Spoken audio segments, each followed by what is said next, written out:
வணக்கம் மருது உறவுகளே, நீங்கள் அளிக்கும் ஆதரவிற்கு நன்றி. பாட்டாளி மக்கள் கட்சி தலைவர் திரு அன்புமணி அவர்கள் தனது எக்ஸ் தள பதிவில் கர்நாடகத்தில் நடைபெற்று வரும் சாதிவாரி மக்கள் தொகை கணக்கெடுப்புக்கு தடை விதிக்க வேண்டும் என்ற கோரிக்கையை ஏற்க அம்மாநில உயர்நீதிமன்றம் மறுத்துவிட்டது. சாதிவாரி கணக்கெடுப்பு பணிகளை தொடர்ந்து மேற்கொள்ள அம்மாநில அரசுக்கு நீதிபதிகள் அனுமதி அளித்துள்ளனர். சமூக நீதியை காக்கும் வகையில் இந்த தீர்ப்பு அமைந்திருக்கிறது என்றும், சமூக நீதி பேசும் அரசு ஏன் இன்னும் சாதிவாரி கணக்கெடுப்பு எடுக்கவில்லை என கேள்வி எழுப்பியுள்ளார். நம்முடைய சந்தேகம் தினமும் சமூக நீதி அரசு என்று பேசி வரும் விளம்பர வெறி பிடித்த அரசு ஏன் சாதிவாரி கணக்கெடுப்பு எடுக்க தயங்குகிறது? தமிழ்நாட்டில் எவ்வளவு மாற்று மொழி நபர்கள் இருக்கிறார்கள் என்று தெரிந்துவிடும் என்று அச்சம் கொள்கிறதா? தோல்வி மாடல் அரசு என்ற எண்ணம் நமக்கு எழாமல் இல்லை. நீங்கள் என்ன நினைக்கிறீர்கள்? இந்த விடயத்தில் கூறுங்கள். திமுக அரசு சார்பில் கல்வியில் சிறந்த தமிழ்நாடு என்ற நிகழ்ச்சி ஒன்றை நேற்று நடத்தினார்கள். அது பற்றி செய்தியாளர் சந்திப்பில் பேசிய திரு சீமான் அந்த நிகழ்ச்சியில் எத்தனை கல்வியாளர்கள் கலந்து கொண்டனர் என்று கேள்வி எழுப்பினார். நீங்க எப்படி பாக்குறீங்க? சிரிக்கிறீங்க. அப்படித்தான் அண்ணனும் பாக்குறேன். கல்வியில் சிறந்த தமிழ்நாடு, எத்தனை கல்வியில் சிறந்த பேரறிஞர்கள் அந்த மாநாட்டில் பங்கேற்று, அந்த நிகழ்வில் பங்கேற்று, என்னை கேட்டா அது ஒரு பாட்டு வெளியிட்டுள்ள மாதிரி இருந்தது. ஆங்கிலத்தில் உங்களுக்கு புரியுற மாதிரி சொல்லவானே, ஆடியோ ஃபங்க்ஷன் மாதிரி இருந்தது. நமது கேள்வியும் அதுதான். இந்த திமுக ஆட்சியில் சீரழிந்த துறைகளில் முக்கியமான துறை பள்ளி கல்வித்துறை.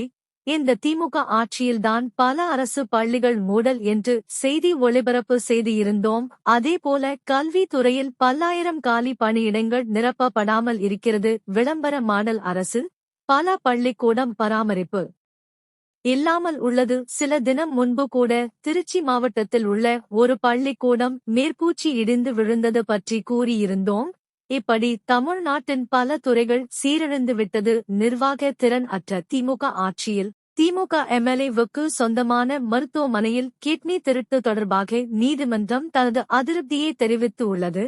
இந்த மனு நீதிபதிகள் அனிதா சுமந்த், குமரப்பன் அமர்வில் விசாரணைக்கு வந்தது.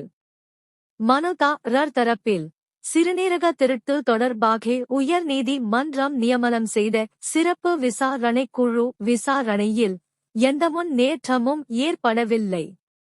இதனால் சிபிஐ விசாரணை கோரி உச்சநீதிமன்றத்தில் மனு தாக்கல் செய்யப்பட்டுள்ளது.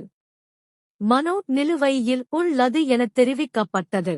பாதிக்கப்பட்ட மக்கள் பக்கம் நிற்பதுதான் அரசு. ஆனால் குற்றம் சாட்டப்பட்ட தனது கட்சி எம்எல்ஏவுக்கு ஆதரவாக திமுக அரசு நிற்கிறது என்றால் மக்கள் இதை பற்றி நினைக்க மாட்டார்கள் என்ற எண்ணம்தான் காரணம். மக்கள் கேள்வி கேட்காத வரை திருட்டு திமுக அரசு திருந்தாது.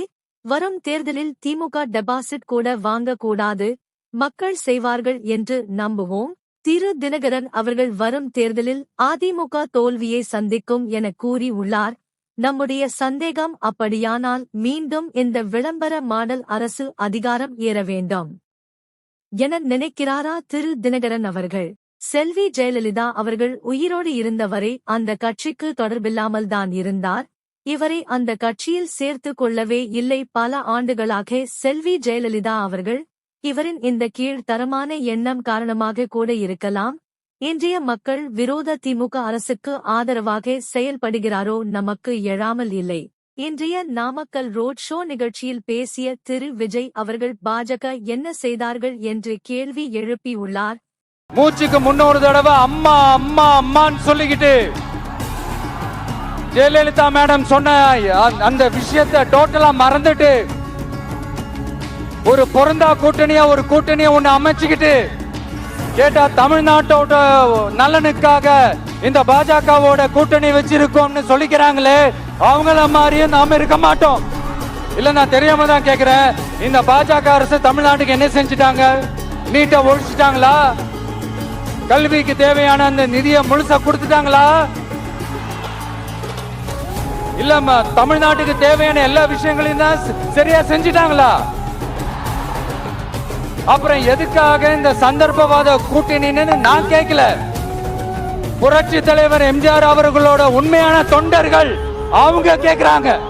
பாஜக எதிர்க்கப்பட வேண்டிய கட்சியா என்றால் அதில் சந்தேகம் இல்லை, கண்டிப்பா எதிர்க்கப்பட வேண்டும். ஆனால் நடிகர் விஜய் அவர்களுக்கு ஸ்கிரிப்ட் எழுதி கொடுக்கும் நபரை விஜய் மாற்றியாக வேண்டும் என்பதே நமது கோரிக்கை. காரணம், நீட் விலக்கு பாஜக அரசு கொடுக்கவில்லை என பேசியுள்ளார்.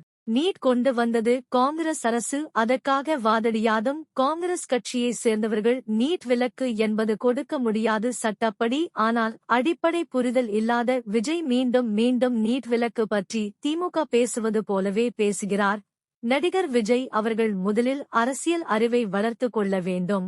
காரணம், மாநில அரசு திட்டம் என்று சொல்லும் பலவும் மத்திய அரசு சார்பில் கொண்டு வரப்பட்டதுதான். உதாரணமாக ஜல்ஜீவன் திட்டம், தூத்துக்குடியில் துறைமுகம் கட்ட போறோம் என்று விளம்பர மாடல் அரசு கூறுவது மத்திய அரசின் திட்டம். இப்படி சிலவற்றை கூறலாம். நடிகர் விஜய் அவர்கள் தினமும் செய்தித்தாள் படிப்பாரா என்ற சந்தேகமும் நமக்கு எழுகிறது. திரு ஸ்டாலின் அவர்கள் போலவே இருக்கிறார் திரு விஜய் அவர்கள். கல்விக்கு நிதி தரவில்லை என போய் கூறும் திமுக நபர்கள் போலவே பேசுகிறார் திரு விஜய். PM ஸ்ரீ பள்ளிகளை திறப்போம் என கூறியது விளம்பர மாடல் அரசு, ஆனால் பெண் மறுத்து வருகிறது. அது பற்றி தெரியாமல் உளறுகிறார் திரு விஜய். இனிமேலாவது நடிகர் விஜய் அரசியல் அறிவை வளர்த்து கொள்ள வேண்டும் என்பதே எல்லோரின் விருப்பமும். மறக்காமல் நமது சேனலுக்கு சப்ஸ்கிரைப் மற்றும் லைக் செய்து எங்களை ஊக்கப்படுத்துங்கள். நன்றி உறவுகளே, மீண்டும் அடுத்த காணொளியில் சந்திப்போம்.